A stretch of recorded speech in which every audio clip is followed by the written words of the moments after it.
Oh, then I see Queen Mab hath been with you. She is the fairy's midwife, and she comes in shape no bigger than an agate stone on the forefinger of an alderman, drawn by a team of little atomies over men's noses as they lie asleep.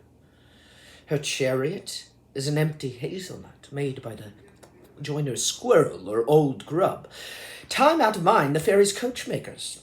Her wagon spokes are made of long spinner's legs, the cover of the wings of grasshoppers, the traces of the smallest spider's web, the colors of the moonshine's watery beams, her whip whoosh of cricket's bone, the lash of film.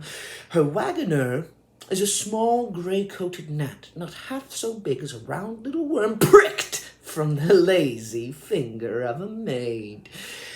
And in this state she gallops, night by night, through lovers' brains, and then they dream of love, or courtiers' knees that dream on curtsies straight, or lawyers' fingers that straight dream on fees, or ladies' lips that straight on kisses dream, which oft the angry Mab with blisters plagues, because their breath with sweet meats tainted are. And sometimes comes she with a tight pig's tail tickling on a parson's nose as she lies asleep, and then dreams he of another benefice. Sometimes she driveth o'er a soldier's neck, and then dreams he of cutting foreign throats, of breaches, embuscados, Spanish blades, of hells 5 fathoms deep, and then anon drums in his ear, at which he starts and wakes, and being thus affrighted swears a prayer or two and sleeps again.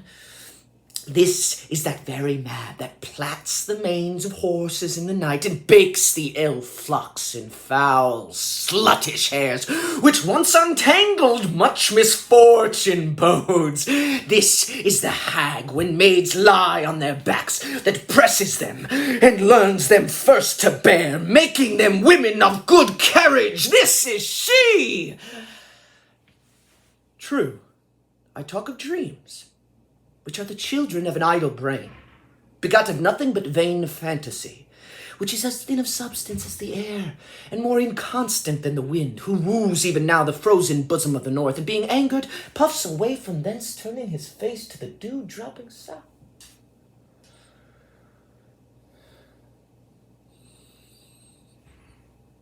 To be or not to be, that is the question.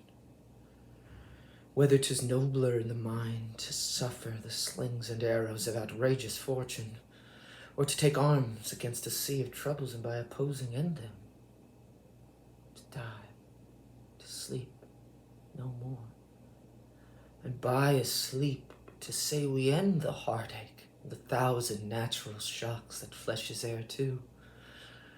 'Tis a consummation devoutly to be wished. To die, to sleep, perchance to dream. Aye, there's the rub.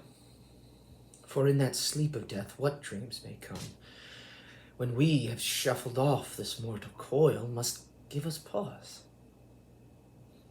There's the respect that gives calamity of so long life. For who would bear the whips and scorns of time, the oppressor's wrong, the proud man's contumely, the pangs of despised love, the law's delay, the insolence of office, the spurns that patient merit of the unworthy takes, when he himself might his quietus make with a bare bodkin?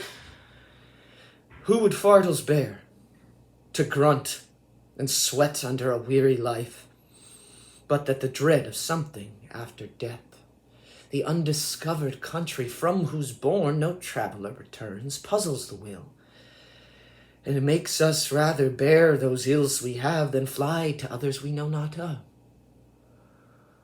Thus conscience does make cowards of us all, and thus the native hue of resolution is sicklied o'er with the pale cast of thought.